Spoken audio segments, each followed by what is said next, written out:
Casualties' forces at the Pa are thought to have numbered between 300 to 400. Although heavily outgunned, they had carefully prepared the land to defy the British assault. Their position on the Tapuai Haruru ridgeline, looking out over the collective lands of the Ngāpuhi, guaranteed them a protected supply line from the surrounding communities and the possibility of a safe withdrawal. Meanwhile, the British lines stretched out along the route to Ruapekapeka would have made easy picking for Casualties' men, but this was not their intent. The place of battle had been chosen. None of the British supply lines were harried. The troops were allowed to get there and to organise. There were no guerrilla attacks on them on the way in, which is the nature of Māori martial activity. They were allowed to come to the site, and in the case of Ruapekapeka, porters were given to them at Taumarere to help them carry their weaponry and their munitions to the site so that the battle could continue. I think that pattern's continued throughout most of the Māori battles throughout New Zealand, that they have facilitated the arrival of these soldiers so that the battle can be engaged on time. Because traditionally when Māori went into battle, they named the time, they named the date, they named the place that they'll meet you. It wasn't some surprise ruse or battle along the way. They invited you by porphyry to the site and engaged you when you arrived there at an appointed time. A British soldier recorded the only encounter along the route taking the form of a symbolic challenge. While the men was at work on the 16th, making a road to Casualties' Pa, his Maoris came in sight of our men and danced the war dance and fired and then took to their heels. Inside the Pa, there was a level of anxiety about the possibility of British reprisals against the warriors' families, especially after the previous British attacks on unarmed Ngāpuhi settlements. Kawiti and the warriors, the Tupuna and the warriors were very, very worried about the home people, how they were surviving, and they wanted to know if they were still safe. And so they made a plan with the home people, and they said to the home people to move over to Motatau, to the hills at Motatau. There's a hill there called Okaroro. And on a particular morning, we want you to climb that hill, and if you're safe, we want you to wear these cloaks, wear your cloaks, turn them inside out so that the white side is showing, and climb the hill and wave your arms like a kararu, like a seagull, like that. And if you do that and you're climbing that hill, then we'll know you're safe and we won't worry anymore. As the battle for the Pa began, it was characterised by a series of small exchanges, sniping and skirmishes. One man to die was the chief, Te Aho, one of Casualties' right-hand men. The particular personal aspect that I wanted to share relates to our great-great-great-grandfather Te Aho, who was killed at Ruapekapeka. Te Aho is the po on the right-hand side of the Waharoa, the entrance to the Pa.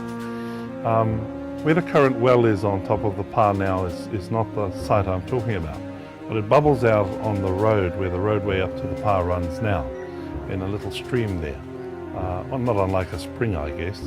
And my great-great-great-grandfather Te Aho's role was to watch the spring and to snipe people who came to it. And one day a black man was sent down by the English to gather water because it's the only water source up there. And while there, Te Aho shot him and said to his friend Mataroria, who was Casualties' fighting general, e haere anau ki te tiki I te kurimangu a te Pākehā, kia kite au pēhea tōna reka. I'm going to go down and fetch this black dog of the Pākehā so that we can cook him and see how he tastes. And of course Te Aho went down to pick up this black man, and while picking him up, I suppose as part of their strategy they failed to realise or recognise that the British were also watching the spring, and shot him in the right hand buttock, And he and the Mataroria struggled with this guy and got him back into the pā. But Te Aho's wounds turned septic, and Te Aho was taken down into the valley, and his bottom was bathed in the spring and the creek that runs out down by the main road. That's the proper name of that area, tauwai, to bathe the bottom in water. And Te Aho never recovered from his wounds and died. The interesting thing is that Te Aho's daughter, our ancestor, our great-great-grandmother, Hauora, married Sergeant John Cherrington, who was there fighting with the 58th Northamptonshire Regiment. So, you know, from death came life again through an intermarriage of our tupuna with Sergeant John Cherrington. On the 2nd of January 1846, Kawiti tried to disrupt the building of the main battery, obviously aware of the danger it posed to his fortifications. His forces mounted a feint and simultaneous flanking move. Wakanene and his Māori allies fought off the Kawiti assault. Despite these tense encounters, there was honour to the way the battle was conducted, with Māori womenfolk being allowed to move freely between camps, tending the injured irrespective of nationality. Women were in the pā, they weren't fighting, they weren't there to fight. They would have been there to make kai, to cook kai for the warriors, and they were also there nursing the wounded. The British who were wounded, the women in the pā were allowed to slip out and go and look after them. There was a gentlemanly agreement or something like that, I liked that they could go over and do that, but the women were allowed to look after our wounded side and their wounded side. I guess the British didn't tell that story, but it's told amongst our people.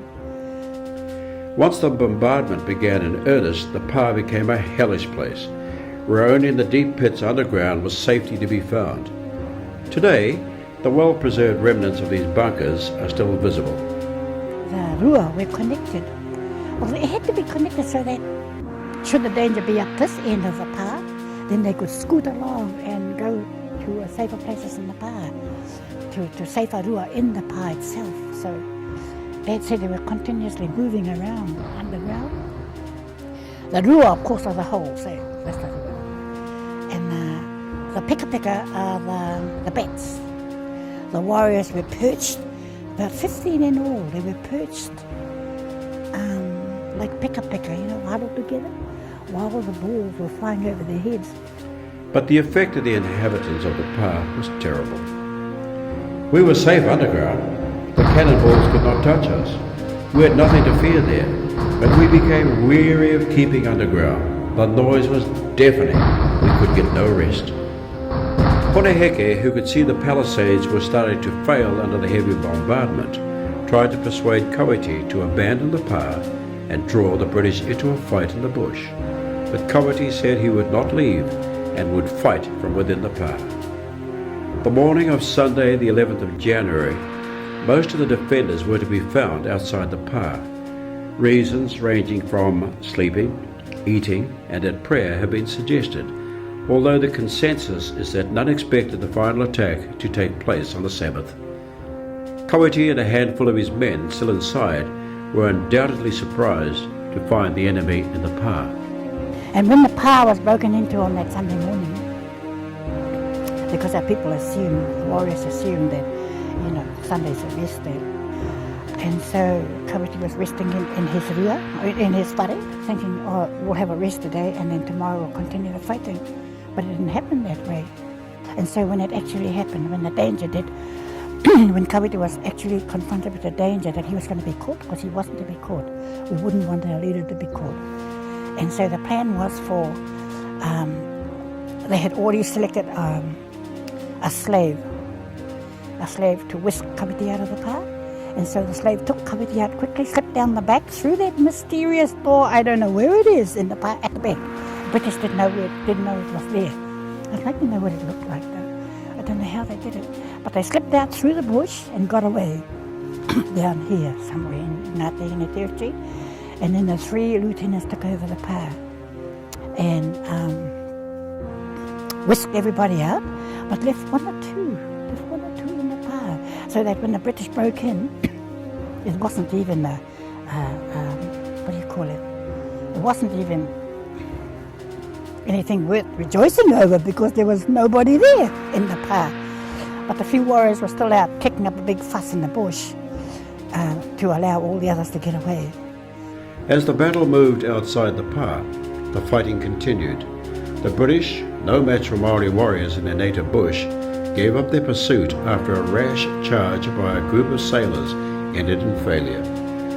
Buoyed by their success, the Māori attempted to regain the pa, but were driven back by the ever-increasing number of redcoats. Kawiti, Horeheke and their men withdrew, taking their wounded and dead with them.